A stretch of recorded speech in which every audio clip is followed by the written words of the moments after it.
주님의 나팔 소리 전지 진동할 때에 예수 영광 중에 구름 타시고 천사들을 세계 만국 모든 곳에 보내 구원 얻은 성도들을 모으니 나팔 불 때 나의 힘이라 나팔 불 때 나의 힘 나팔 불 때 나의 영혼을 때에 잔여하겠네 구름 속에 잠자던 자 그때 다시 영화로운 부활 승리 오르리 주의 택한 모든 성도 구름 타고 올라 천국에 밟을 때 나의 위에 밟을 때 나의 길 나 밟을 때 나의 길 모를 때에 잔치 잡혀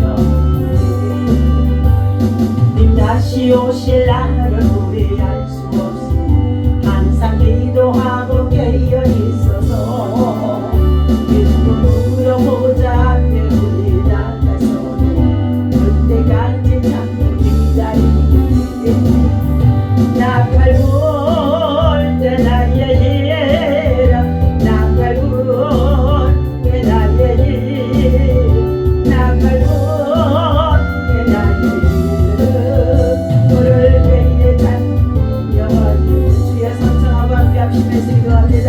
주여 주여 주여 할렐루야 하나님 감사와 찬송과 영광을 올려드립니다. 오늘도 생활 아침에 주님을 찬송하고 예배하는 하나님 성전에서 아버지의 주의 은혜를 삼할 수 있는 인데 주님 감사합니다. 하나님 시작과 끝이 되시고 알파와 오메가 되시고 하나님 아버지 처음과 나중이 되어주시는 우리 주 예수 그리스도의 심판의 때가 하나님 아버지 분명히 있다고 말씀해 주신다고 믿습니다. 우리는 마음의 마지막 때 하나님을 알게 하시고 모든 나보다는 이 땅의 모든 백성들이 정신을 차리고 하나님의 말씀을 아버지 듣고 저들이 죄사함 받아 하나님의 구원에 이르는 천국의 백성 물과 성령으로 걷는 남 백성들도 될 수 있도록 인도하여 주옵소서. 무엇보다도 믿음의 굳게 사는 자가 되게 하여 주옵소서. 세상의 사탄 마귀 원수들이 얼마나 술수와 한계를 통하여서 많은 자들을 미혹하게 하는지 알 수 없습니다. 하나님이여 주께서 세우신 교회의 성도들이 굳건한 믿음으로 아버지의 이 마지막 시대를 지킬 수 있는 하나님의 믿음의 용사를 되게 하여 주옵소서. 악을 행하는 자들에게 반드시 하나님 도움이 있다고 말씀하시는 가운데 있었사오니 하나님 아버지 주여 이 시간도 하나님 살아계신 주의 말씀이 우리를 아버지하며 죄에서 죄의에 대해서 심판에 대해서 하나님 경고하게 하시고 하나님 아버지 또 해결하는 역사에 들어갈 수 있도록 인도하여 주옵소서. 하나님 세우시 우리 대한민국 한반도의 전쟁이 없어여 주시옵시고 땅국이 복음으로 하나 되었고 이를 거룩한 역사하는 아버지의 손에 있는 줄 믿사오니 주의 백성들이 정신을 차리고 더욱 기도에 힘쓸 수 있도록 인도하여 주옵소서. 오늘도 하는 길로 옳은 길로 사는 길로 구원의 길로 생명의 길로 인도하여 주시옵소서. 하나님 나라를 사모하는 주의 백성들에게 하나님의 이름과 크신 엄청이 함께하게 하여 주옵소서. 아버지 병들어 고통과 시름 속에 있는 자들에게 치유와 돌파와 회복의 역사가 일어나도록 역사하여 주옵소서. 우리 주 예수 이름으로 간절히 기도합니다. 아멘. 할렐루야. 오늘 또 주신 하나님의 말씀 요한계시록에 20장 우리 11절에서 15절까지의 말씀 함께 보도록 합니다. 요한계시록 20장. 또 내가 크고 흰 보좌와 그 위에 앉으신 이를 보니 땅과 하늘이 그 앞에서 피하여 간데 없더라. 또 내가 보니 죽은 자들이 큰 자나 작은 자나 그 보좌 앞에 서 있는데 책들이 펴있고 또 다른 책이 펴졌으니 곧 생명책이라. 죽은 자들이 자기의 행위를 따라 책들에 기록된 대로 심판을 받으리니 바다가 그 가운데서 죽은 자들을 내주고 또 사망과 음부도 그 가운데서 죽은 자들을 내주며 각 사람이 자기의 행위대로 심판을 받고 사망과 음부도 불못에 던져지니 이것은 둘째 사망 곧 불못이라. 누구든지 생명책에 기록되지 못한 자는 불못에 던져지리라. 아멘. 자, 이 말씀은 요한계시록 20장 11절에서 15절까지 하나님의 말씀입니다. 자,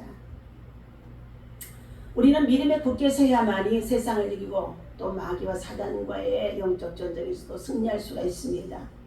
요한계시록의 강해가 참으로 저와 여러분들에게 무시무시한 사건들이 일어나는 것을 또 경고해 주는 말씀인데, 이 말씀을 대할 때마다 어떤 자들은 여러 가지로 이 말씀을 듣고 싶지 않다, 전하지 않았으면 좋겠다, 또 이렇게 말하는 자들도 있습니다. 그러나 성경 창세기 1장 1절에서부터 요한계시록의 22장까지는 모두가 다 하나님의 말씀입니다. 하나님께서 창조하시고 섭리하시고 통치하시고 반드시 하나님께서 주인 되신 하나님의 모든 만물을 또한 어떻게 해요? 시작하신 하나님께로 다시 돌아가게 하시고 심판을 받게 하시고 또한 새롭게 하신다고 말씀해 주신 가운데 있기 때문에 우리는 요한계시록의 강해를 통하여서 한번 살펴볼 필요가 있는 줄로 믿습니다. 오늘 주신 하나님의 말씀은 크고 흰 보좌에서 심판을 내리신다. 백보자 심판이죠. 마지막 심판을 말해주고 있습니다. 자, 성경뿐만 아니라 다른 종교의 경전에서도 각 사람의 행위에 대한 보응이 사후의 세계에서 이루어진다고 말해주고 있습니다. 그런데 타 종교에서는 행위에 대한 보응이 단순히 선행이라는 차원에서 다루어지고 있지만, 우리 기독교에 있어서는 행위의 심판은 단순히 인간적인 선행이나 악행에 대한 것이 아니라 본질적으로 믿음에 의해서 심판을 한다는 것입니다. 즉 아무리 인간적인 선행을 쌓은 사람이라고 한다 할지라도 하나님의 관계에 있어서 믿음이 없다고 한다면 그의 선행은 아무런 소용이 없다는 것을 알아야 할 것입니다. 이러한 사실을 더욱 분명히 알기 위해서는 우리는 마지막 날에 있을 일에 대한 예수님의 가르침에 주목을 해야 할 것입니다. 나더러 주여 주여 하는 자마다 천국에 들어갈 것이 아니라, 다 들어갈 것이 아니라 다만 하늘에 계신 내 아버지의 뜻대로 행하는 자라야만 들어가리라 했습니다. 그날에 많은 사람이 나더러 이르되 주여 주여, 우리가 주의 이름으로 선지자 노릇하며 주의 이름으로 귀신을 쫓아내며 주의 이름으로 많은 권능을 행치 아니하였나이까 하리니, 그때 내가 저희에게 밝히 말하되 내가 너희를 도무지 알지 못하니 불법을 행하는 자들아 내게서 떠나가라 하리라. 마태복음의 7장 21절에서 23절까지의 말씀이지요. 이 가르침은 하나님 나라에 들어갈 수 있는 조건이 겉으로 드러난 인간적인 행위에 있는 것이 아니라 오직 하늘에 계신 하나님의 뜻을 행하는데 있음을 강조하고 있습니다. 이 하나님의 뜻은 믿음의 눈이 아니고는 결코 깨달을 수가 없고 행할 수도 없다는 것입니다. 그러면 본문을 통해서 마지막 심판이 어떻게 행해지는지 한번 살펴보도록 하겠습니다. 첫 번째, 둘째 사망 전에 죽은 자들은 모두 보좌 앞에 서게 된다는 것입니다.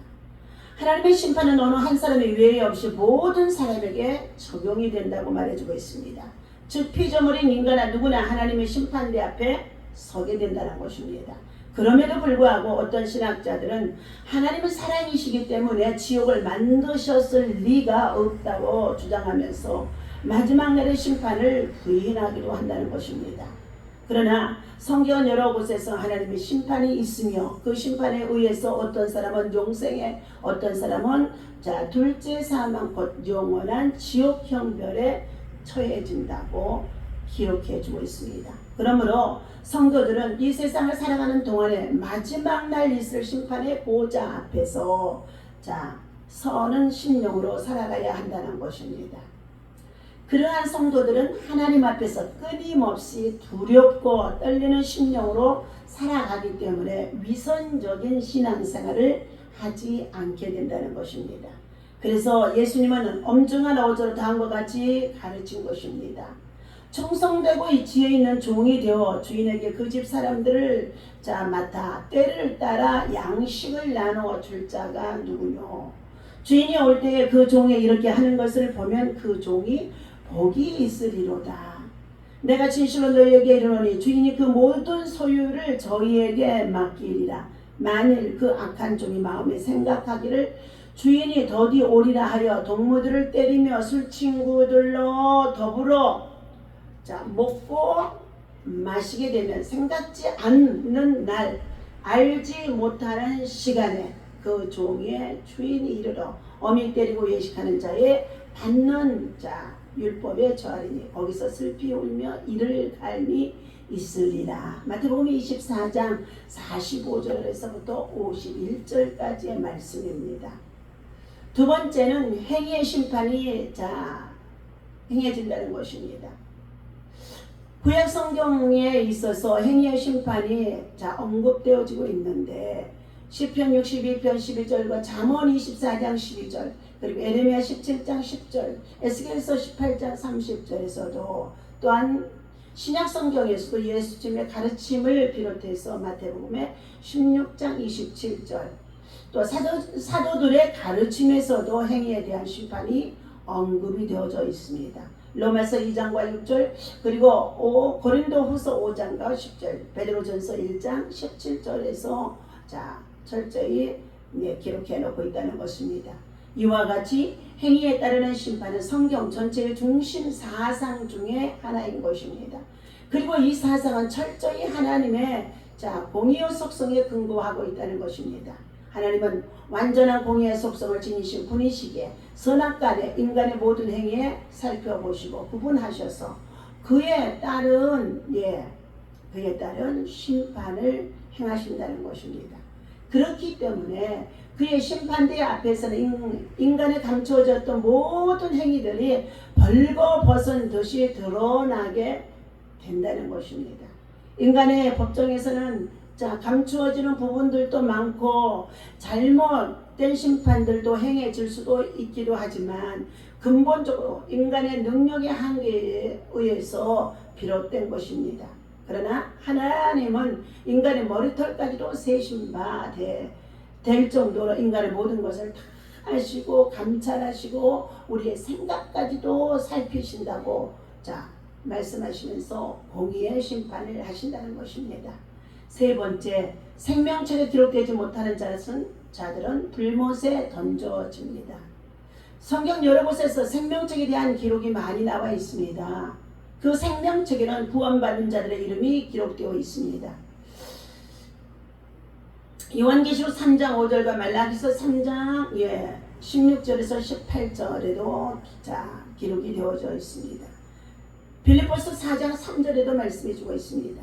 그리고 그 생명책에 기록되지 못한 자는 하나님께 범죄한 자라고 출애굽기 32장 33절과 시편 69장 28절 그리고 그들은 또한 배교자라고 요한계시록 13장 7절과 8장 17절에서 그리고 17장 8절에서 말씀해주고 있습니다.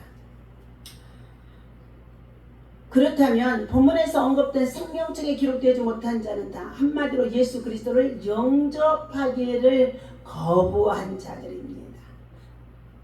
아무리 복음을 외쳐도 그들이 받지 않고 듣지 않으려고 마음에 받아들이지 않고 영접하기를 싫어하는 자들이라는 것입니다. 이러한 자들은 본문에서 명백하게 나타나듯이 둘째 사망의 해 곧 불못에 던지옵니다. 그러나 믿는 성도들은 이미 생명책에 그의 이름이 기록되어 있기 때문에 둘째 사망의 해에서 벗어나게 됩니다. 비록 성도들의 인간적인 의미에 있어서 선하거나 거룩하지 못한다고 한다 할지라도 예수 그리스도의 피 공로에 의해서 그의 이름이 생명책에 기록되고 하나님의 심판대 앞에서 의롭고 거룩한 자로 인정을 받게 되기 때문인 것입니다. 이처럼 사단들은 여호와의 나름을 말씀을 나눕니다. 사단들의 괴략은 대해서 말씀합니다. 사단이 한 청년을 찾아와서 말했습니다. 그는 12개의 병을 내보이며 여기 9개의 병에는 꿀물이 들어있고 1개에는 독약이 들어있다는 것입니다. 만약 10개 가운데 아무 병이나 하나를 마시면 많은 돈을 주겠다고 제안을 하면서 유혹했습니다. 청년은 곰곰이 생각한 후에 고개를 가로저으며 아무리 돈이 좋다지만 생명과 바꿀 수는 없지라며 처음에는 거절했다는 것입니다. 그러나 사단은 계속해서 유혹합니다. 10병 가운데 겨우 한 병이야. 하나만 마시면 엄청난 돈이 내 것이 될 거야. 청년의 눈앞에는 돈 뭉치가 오락가락하기 시작했다는 것입니다. 그래, 딱 한 번만 하는 거야. 설마 한 번에 어떻게 되진 않겠지? 이번 한 번이면 평생 동안 일을 안 해도 될 테니까. 청년은 떨리는 손으로 진땀을 흘리며 한 병을 골라 마셨습니다. 순간 아찔했습니다. 설마 이것이 독약이 된 병은 아니겠지? 다시는 이런 짓을 말아야지 하고 다짐도 합니다. 중을 내던 청년은 잠시 후에 하늘성을 질렀습니다. 이야, 내가 살았구나. 자칫하면 죽을 뻔했어. 자, 어서 돈을 내놔. 그리고 다시는 나를 찾아오지 마. 사단은 청년에게 많은 돈을 주면서 다음번에 언제라도 9개 중 하나를 마시면 돈을 거물어 주겠다는 말을 남기며 유유히 사라진 것입니다. 청년은 쉽게 번 돈으로 방탕한 생활을 하기 시작했다는 것입니다. 점차로 알코올 중독, 마약 중독, 성병 등으로 청년은 온몸이 만신창이가 되어졌다는 것입니다. 그리하여 돈이 떨어질 때마다 사단을 불러대기에 바빴습니다. 처음 몇 번은 고민과 긴장감을 가졌으나 나중에는 어느 병을 골라야 할지 고민도 하지 않았다는 것입니다. 이번이 마지막이라는 결심도 하지 않았다는 것입니다. 어느덧 청년은 백발이 성성한 노인이 되어졌습니다. 이제 2병만 앞에 두고 술과 마약으로 인해 떨리는 손으로 하나를 집어야만 했던 것입니다. 돈 벼락으로 죽음이냐 아니면 병을 잡는 그의 얼굴에 식은땀이 줄줄 흘렀다는 것입니다. 돈 벼락이냐 죽음이냐. 노인은 마지막 병을 마셨습니다. 아, 나는 이겼어. 나는 끝까지 살아남고 말았어. 내 나라 돈, 이것으로 마지막이다. 마지막 병은 마시지 않겠어. 날 찾지 마라. 이때 사단은 남은 마지막 한 병을 쭉 들이마시더니 자, 이래도 네가 이겼느냐. 후, 어리석은 자여. 처음부터 독약이 든 병은 없었다. 그러나 너는 돈이라는 독약에 이미 죽었다. 너는 천하보다 더 귀한 일생을 돈이라는 하잘것없는 종이에다가 팔았다. 나는 너의 청춘을 망가뜨렸지. 사람으로 태어나 다른 것이라고는 아무것도 모르고 돈만을 좋아 바보처럼 살다가 너는 죽게 됐다. 이제 너는 영원한 고통을 당할 불못에 가게 될 거야. 사단은 유유히 웃으며 돌아갔다는 것입니다. 자, 이처럼 인생은 짧고 예술은 길며 세월은 정확하고 경험은 간사스럽고 판단은 힘들다 하고 히포크라테스가 말했습니다. 어떠한 자연 속에서도 아름다움을 발견하지 못한 자는 그 마음에 결함이 있는 것이다. 실러가 말했습니다. 침묵을 지켜 신중하라. 침묵은 결코 당신을 배반하지 않을 것이다. 세상에 기쁨이 있다면 그것은 분명히 순수한 마음을 가진 지닌 사람들이 소유일 것이다. 토마스 켐퍼가 말씀해 주고 있습니다. 오늘 심판에 대비하라. 천국에 대해 알지 못하는 사람들은 죽음 후에 일어날 사건들에 대해 관심을 전혀 두지 아니하고 세상 문화와 돈을 쫓아 살아간다는 것입니다. 주 앞에서 모든 행위가 다 드러나게 되어진다고 말해주고 있습니다. 첫 번째, 우리의 모든 행위는 이 세계에서는 완전히 감추어진 비밀이라고 할지라도 주 앞에서는 벌거벗은 것처럼 드러난다 했습니다. 주님께서는 아무것도 숨길 수 없는 것이 되게 되어집니다. 우리는 주의 말씀에 주의하여 그릇 행하게 하는 것입니다. 자, 주의 말씀을 벗어나면은, 묵상하지 아니하면, 주의 말씀을 듣지 아니하면 우리를 그릇 행할 수밖에 없도록 마귀와 사단이 우리를 아주 간교하게 유혹한다는 것입니다. 그러므로 우리는 주의 말씀을 주야로 묵상하고 그 가운데 기록한 것을 지켜 행하며 날마다 거룩에 힘쓸 수 있는 믿음의 성도들이 되어야 할 것입니다. 오늘 주의 말씀을 따르는 사람이 칭찬을 받게 되어지고 주의 사랑을 받는 사람이 그릇된 길에서 악의 길에서 떠나게 되어진다는 것입니다. 두 번째, 하나님은 공의로 반드시 심판하십니다. 하나님은 세상을 심판하심에 있어서 공의를 그 근본 원리로 삼으셨다는 것입니다. 따라서 주의 심판에는 편백됨이나 불의가 있을 수 없음은 물론이고 불의한 자들의 심판을 피하기란 기대할 수가 없다는 것입니다. 불의한 자들의 심판을 피하기란 기대할 수 없는데, 자, 누구든지 선을 행하면 이에 대한 보상을 받게 되어지고 누구든지 악을 행하면 이에 대한 보응이 따른다는 것입니다. 세 번째, 주를 거부한 자들은 영원한 불못에 들어간다고 했는데 생명책에 기록되지 못한 자들이죠. 예수에 대해 어떠한 입장을 취하든지 그것을 강제로 하는 사람은 아무도 없으되 그 결과는 엄청난 차이를 갖게 되어진다는 것입니다. 주를 순종하는 사람들에게 복에 참여하게 되어질 것이며 우리의 성도들은 언제든지 예수의 편에 서서 순종하기를 힘써야 할 것입니다. 왜냐하면 우리는 살든지 죽든지 예수자 그분께 속해 있기 때문인 것입니다. 심판은 예고되었으나 그 확인은 아무도 모르므로 대비할 것밖에는 다른 도리가 없습니다. 오늘도 사랑하는 저와 여러분들, 하나님 영광을 위해서 먹든지 마시든지 무엇을 하든지 선한 일꾼으로 믿음 안에서 살아갈 수 있는 저와 여러분 되어지시기를 예수님의 이름으로 간절히 축원합니다. 기도합니다. 예수 믿고 구원받은 주의 백성, 주의 천국의 소망을 가지고 살아가는 자들은 그의 이름이 생명록에 기록이 되어져 있다고 말씀해 주셨습니다. 하나님, 그러나 예수를 아무리 믿으라고 전해주어도 믿지 않고 그들이 예수를 거부한 자들은, 영접하지 않는 자들은 영원한 불못에 처한다고 말씀해 주신 가운데 있는데, 예수 믿으면 천국, 안 믿으면 지옥이라는 이 정말로 두 가지의 갈림길에 우리 인생이 살아가는 것을 모든 세상 만나라 모든 백성들이 알 수 있도록 깨우쳐 주시옵소서. 먼저 예수를 믿고 구원받아 하나님 자녀로 살아갈 수 있는 이 은총을 입혀주셨사오니 우리를 통하여서 복음이 증거되어지는 곳들마다 들리는 듣고 회개하는 역사가 일어나게 하시고 천국 백성으로 돌아올 수 있도록 인도하여 주옵소서. 오늘 세상 나라의 모든 만물의 마지막 때입니다.